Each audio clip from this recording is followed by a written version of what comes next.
كنتم خير أمة أخرجت للناس تأمرون بالمعروف وتنهون عن المنكر وتؤمنون بالله ولو آمن أهل الكتاب لكان خيرا لهم منهم المؤمنون وأكثرهم الفاسقون. In many quarters, there is a desperate need in America today, in America this week, for a healthy dose of religious humility.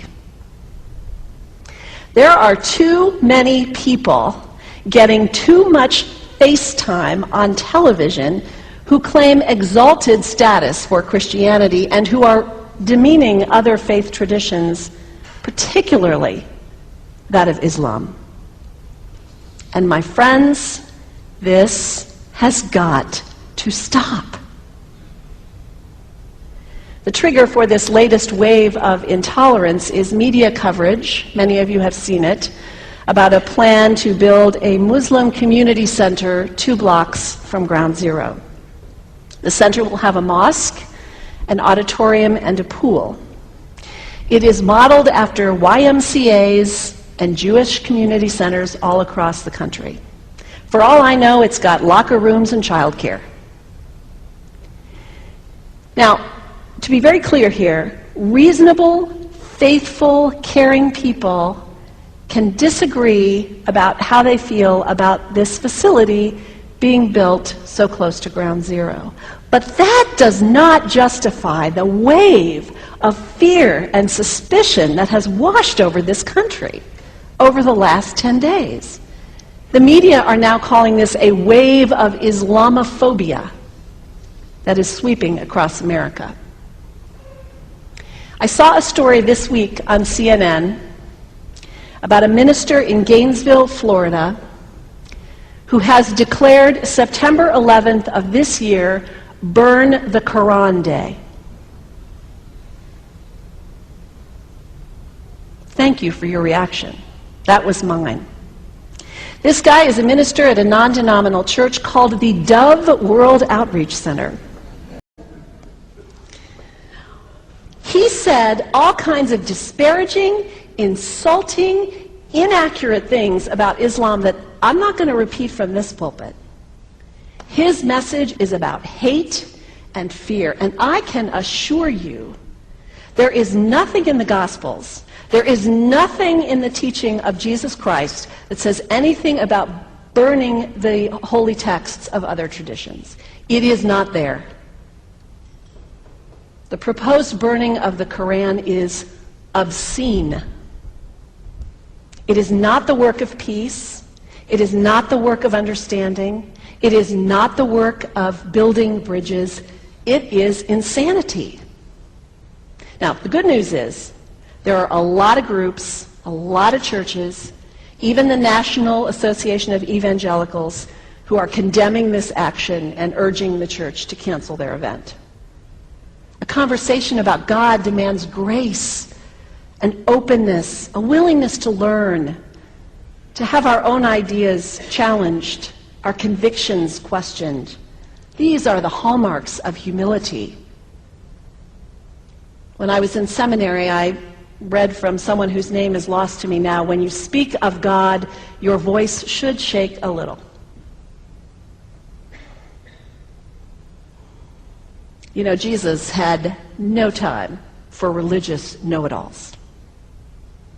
He saved some of his harshest criticism for church leaders, for the Pharisees, the religious leaders who were so certain about who was out and who was in, who was holy and unholy, clean and unclean. Jesus was forever taking all this religious certainty and turning it on its head.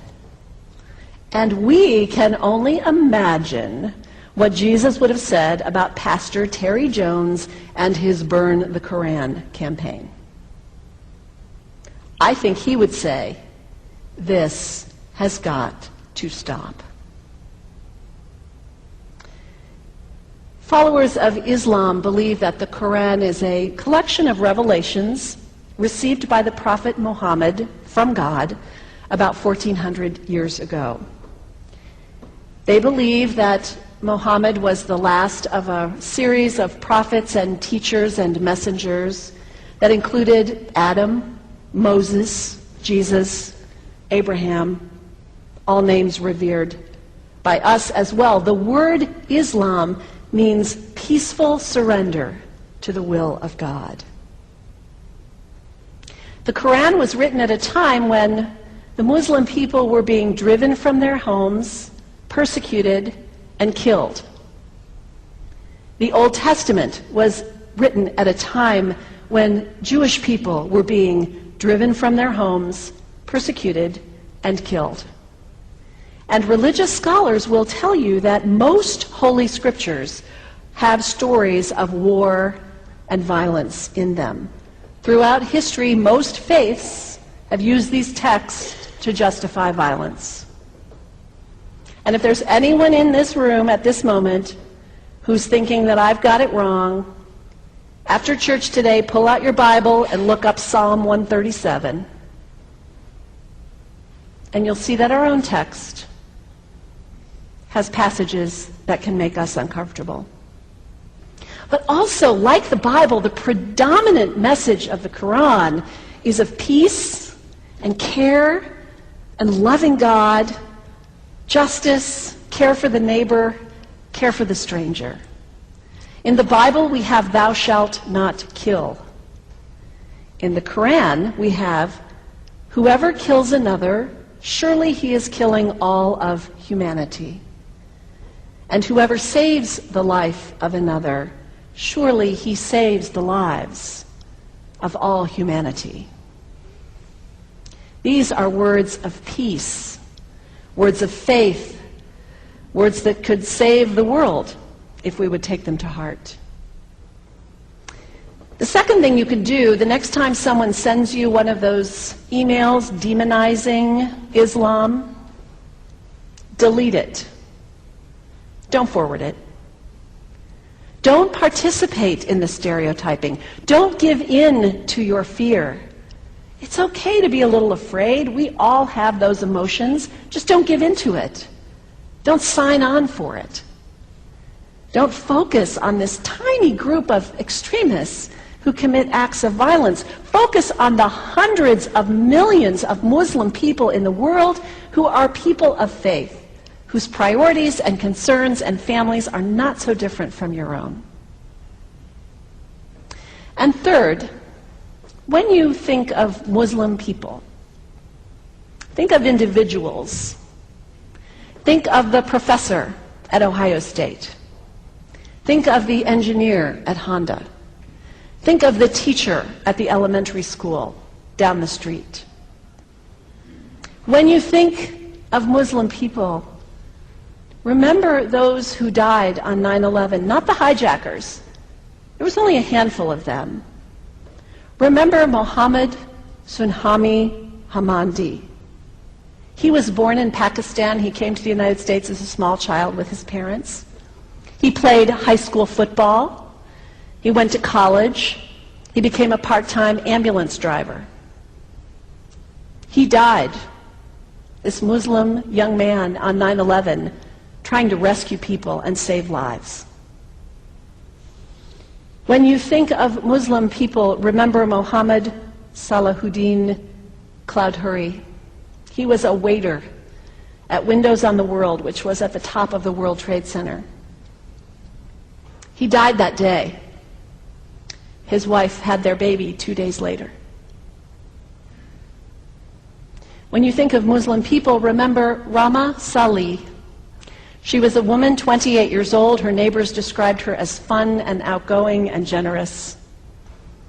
And she died on American Airlines Flight 11, 7 months pregnant with her first child. Remember the founder of the Islamic Circle of North America, who worked in the World Trade Center and also died on September 11th. That same group now is giving away tens of thousands of copies of the Quran in response to the campaign about burning the Quran.